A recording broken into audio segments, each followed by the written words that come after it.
pagbabalat. Peeling. Ikaw, sir, pag magluluto ka ng carrots, anong ginagawa mo? Pinabalatan. Binabalatan mo na. Binabalatan natin, di ba? Pero- Hindi mo po ba alam na anything Pero pwede rin itang kainin yung carrot kahit may balat na. Yes. So para po sa kaalaman natin, lahat daw po ng prutas o gulay na tumutubo sa ilalim ng lupa, ang vitamins and minerals daw po is just nasa Nasa balat. balat. Oh, nasa Yes. balat yan. Kung ito naman po ay tumutubos above the ground sa ilalim ng ibabaw ng lupa, nasaan naman po ang vitamins and minerals?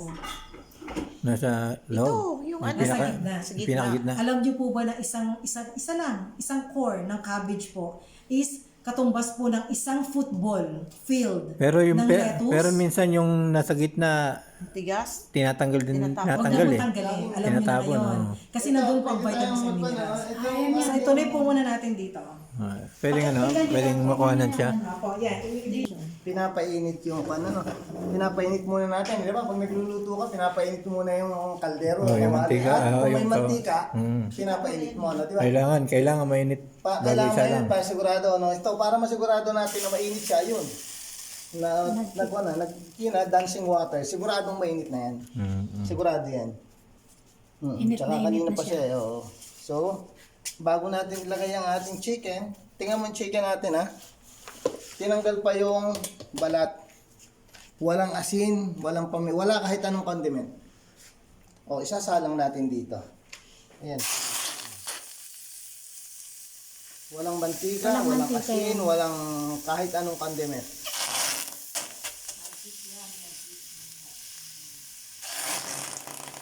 Ganyan pala yun, oh. Di ba magluto ka ng ganyan, nilulubugan mo ng mantika.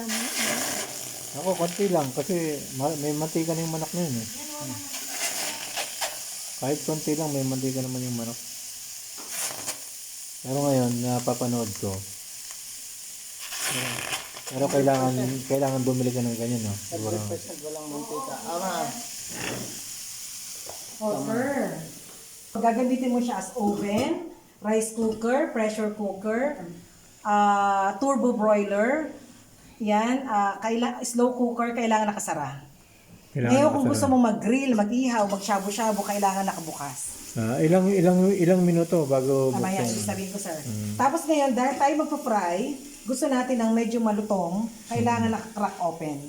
Medyo bukas. Kita mo? So ngayon, siset yan ni Mama Lu, 230 degrees, magta-timer ka ng 15 minutes. 50 minutes lang. Ito na. Yan, press niya lang yan. Yan, tapos 15. Ito. Apo, 15.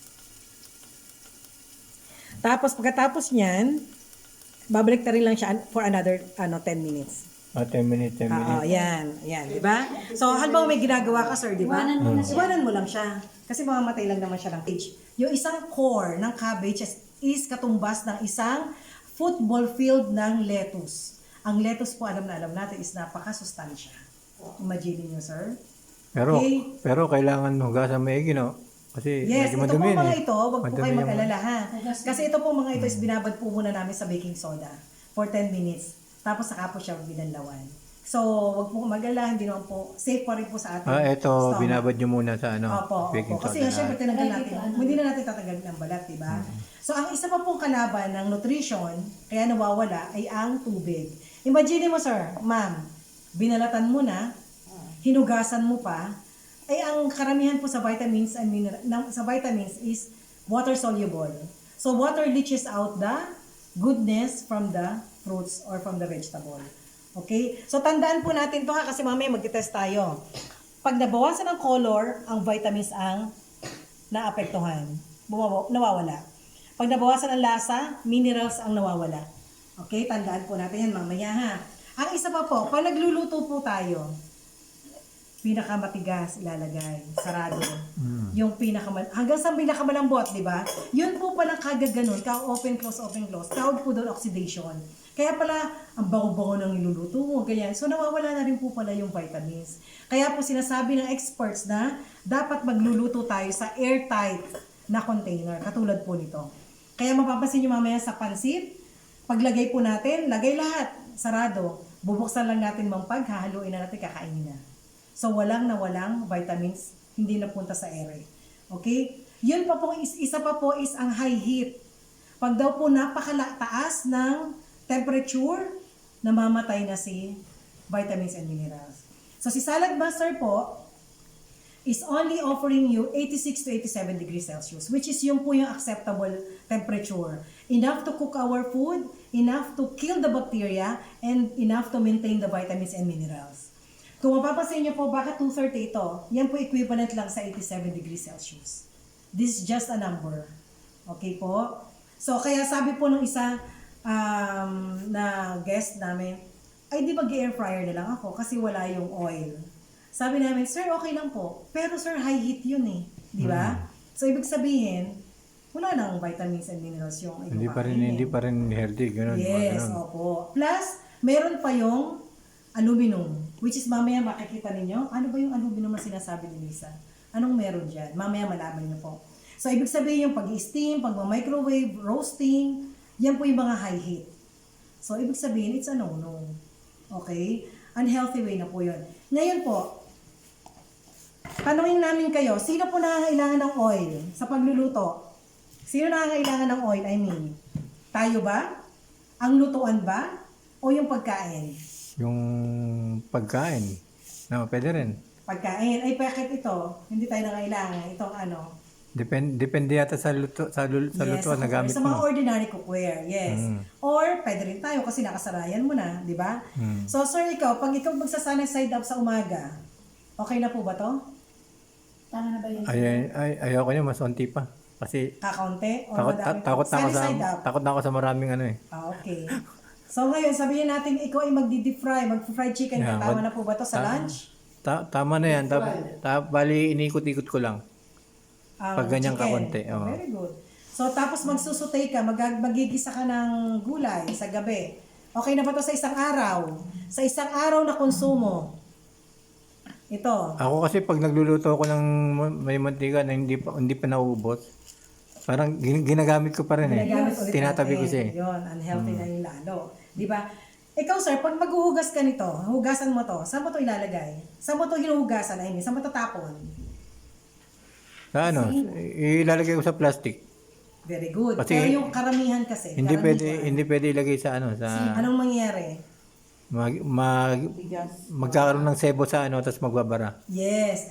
So yung pong, okay, ito po para ipakita sa inyo, paano po nagkakaroon ng bara sa katawan. Hindi ko po sinasabi naman ito iniinom natin. Ano po?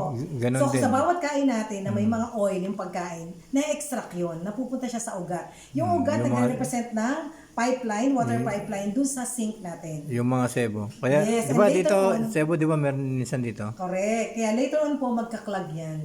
Ganyan parang Diba? ganyan. No? Okay, at mas mapaintindihan natin yan later on. Okay? So, tandaan po natin, lalo na wala pa kayong anak, sabi nyo, di ba? Pero kung meron kayong mga babies, Baka hindi na ako mag-asawa eh. hindi na ba? yung dulo lang ng ballpen, yung dulo ng ballpen po Matanda yung na tayo. ganun kaliit lang. Ewan ko lang sa pag binigay ni Lord siguro. Ayan, hindi pa huli ang lahat, di ba? Pero ngayon, mauna pa ang iyong forever sa Salad Buster. Sir, para lang po sa kaalaman natin, ito pong dulo ng ballpen na to, ganito po kaliit ang daluyan ng dugo ng mga bata. Imagine mo, ikaw bibigyan pa yan ng mga oil. Pero pag sa malaki na, gano'n nakakalaki Medyo ano na yun, malaki-laki. malaki na. Okay?